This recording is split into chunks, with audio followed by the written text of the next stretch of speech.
నమస్తే అమ్మా. నమస్తే అమ్మా.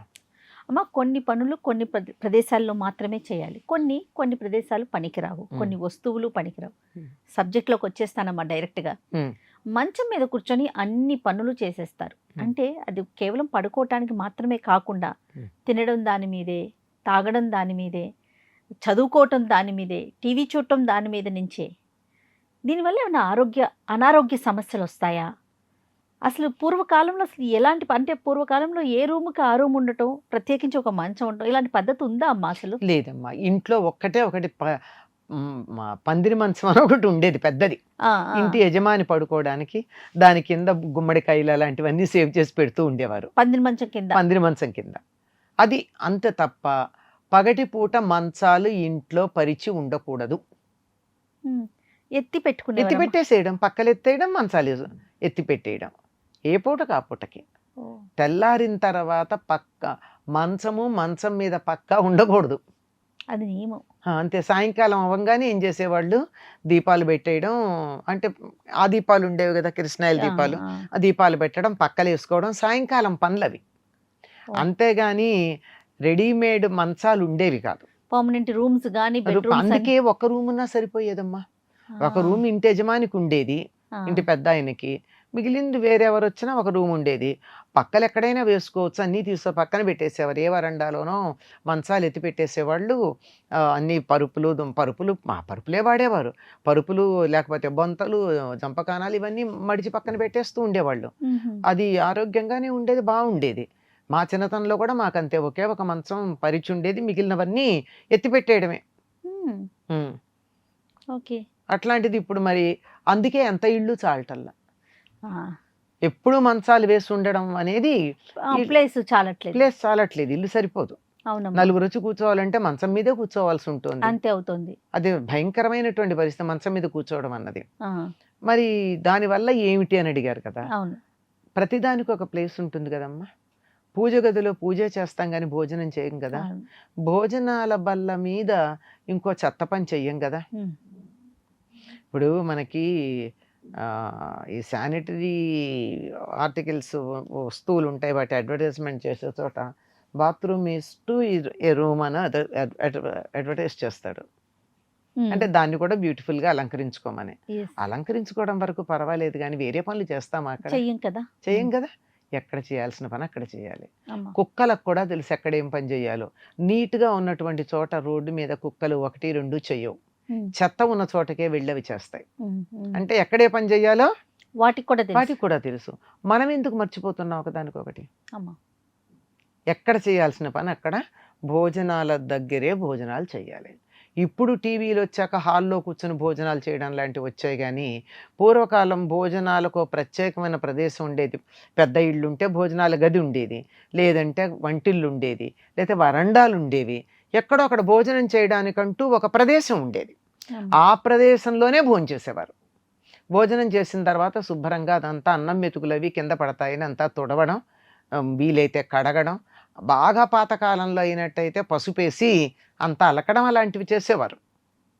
అంటే ఏంటి పసుపేసి అలకాల్సిన అవసరం ఏమిటి? అన్నం మంచిదే కదా, అన్నం పరబ్రహ్మ స్వరూపం కదా, అది కింద పడితే అక్కడ పసుపేసి అలకాల్సిన పని ఏమిటి? ఏదో పనికిరాని దానిలాగా. పసుపేసమ్మా? అవునమ్మా. మట్టిళ్లలో ఏం చేసేవాళ్ళు, మట్టిళ్ళు కనుక అయినట్టయితే మట్టింట్లో భోజనం చేస్తారు. భోజనం చేసేప్పుడు అన్నం కంచం చుట్టూతా 1, 2 మెతుకులు పడతాయి, తీస్తాము. తీసిన తర్వాత ఏ మజ్జిగో చారు లాంటిదో అక్కడ అతుక్కుని ఉంటుంది. ఉంటుందా ఉండదా?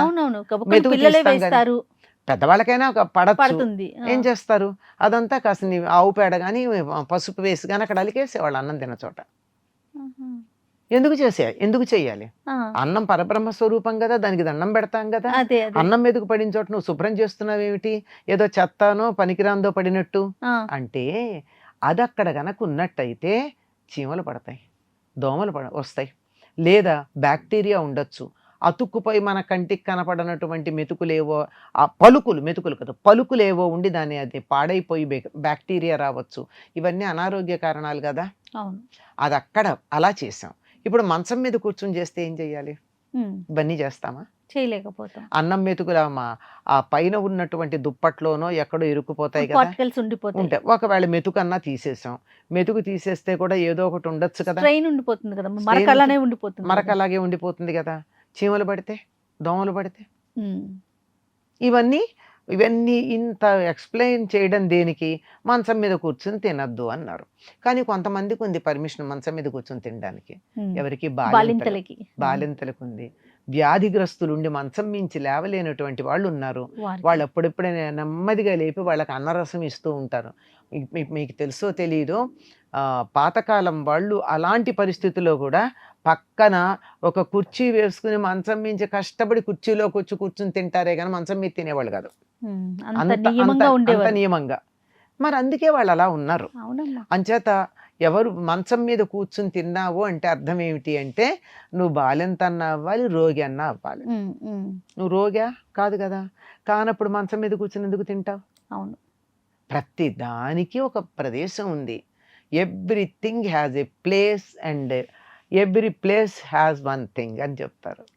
ప్రతి దానికి ఒక చోటు ఉంటుంది. ఆ చోటులో ఉండాల్సిన వస్తువు ఒకటి ఉంటుంది. అంతేగాని దాన్ని ఎడాపెడా చేస్తే ఏమవుతుంది? దానికి ఉన్నటువంటి చదువు మంచం మీద కూర్చొని చదువుకుంటే చదువు కూడా బొబ్బు ఉంటుందని చెప్పేవాళ్ళు మా వాళ్ళు. పడుకుంటుంది అది కూడా. చేత మంచం మీద పడుకుని, మనకి పాతకాలంలో బొమ్మలు వచ్చేవి కదమ్మా, కార్టూన్స్ వేసేవారు. మళ్ళీ మగపిల్లలు కాదు, ఆడపిల్లలదే. ఇలా కాలు ఒకటి పైకి పెట్టి బార్లో పడుకుని ఇట్లా పెట్టుకుని పుస్తకం ఎదురుగా పెట్టుకుని ఒక కాలు ఇలా మోకాల దగ్గర పైకి పెట్టి, అబ్బా చూసి ఇలా కాబోలు చదువుకుంటే ఇట్లా చదివితే బాగుంటుంది కాబోలని ఒక ఐడియా. కానీ ఒక ట్రై చేసి చూడండి, 5 minutes కల్లా ఇవన్నీ నొప్పులు రావు. అవును, నొప్పులు ఇలా వెళ్ళకిలా పడుకుంటే కళ్ళు నొప్పులు రావు. కళ్ళజోళ్ళు ఎందుకు వస్తాయి చిన్నతనంలో? అవును. అని నన్ను అడగండి, నాకు నా వయసుకు రావడం సహజం. అయినా చిన్నప్పుడు చాలా నియమాలు పాటించలేదు తెలియక. అంటే సూర్యోదయానికన్నా ముందు లేవడం లాంటి పనులు చేయలేదు, అందువల్ల కళ్ళజోడు వచ్చింది. ఓహో. అది కాబట్టి ఎక్కడ ఏ పని చేయాలో అక్కడ ఆ పని చెయ్యాలమ్మా. చాలా చెయ్యకూడని పనులు ఇవన్నీను. మంచం అన్నది కనీసం అమ్మ, మంచం మీద డబ్బు కానీ నగలు కానీ విలువైనవి కానీ పెట్టకూడదంటారు. అది భోగానికి సంబంధించినటువంటి ప్రదేశం. భోగానికి సంబంధించింది దేవుడి విగ్రహాలు, దేవుడి ఫోటోలు, డబ్బు లక్ష్మీదేవి. డబ్బు, మన నగలు కూడా లక్ష్మి. అవన్నీ మంచం మీద పెట్టకూడదు అంటారు. మంచిది కాదు. మాకేమిటో ఎంత చేసినా కలిసి రావట్లేదండి అంటారు. ఇట్లాంటి పనులన్నీ చేసి కలిసి ఎట్లా వస్తుందమ్మా? అంతేగా.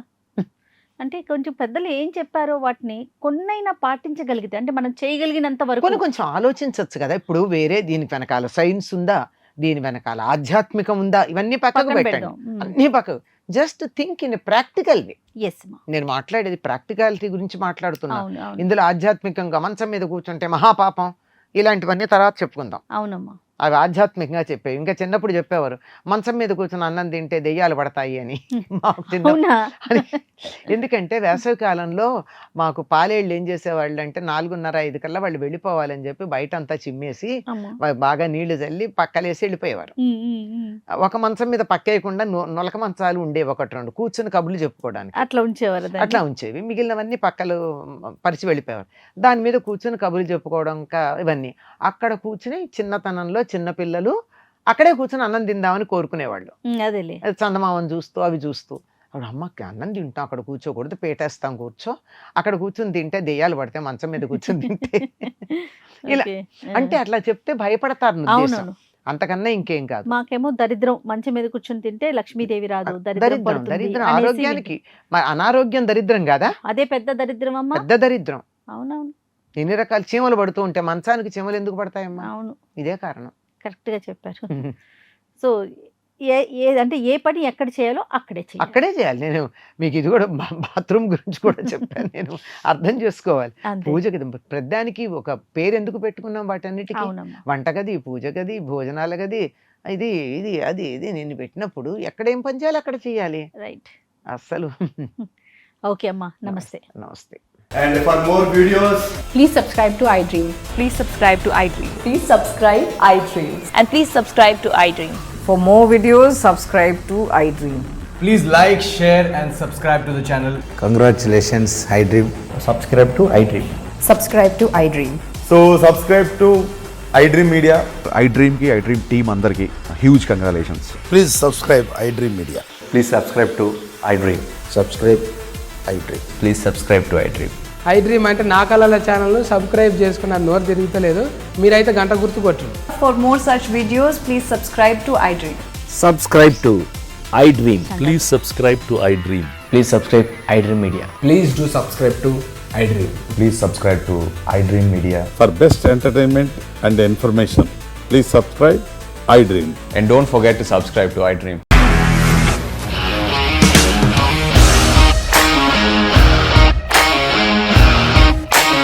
ఇండస్ట్రీలో కమిట్మెంట్ ఇష్యూస్ వస్తే నీకు కూడా వచ్చినట్టు. మార్నింగ్ తీసుకెళ్ళారంటే కొద్ది పడేస్తారు.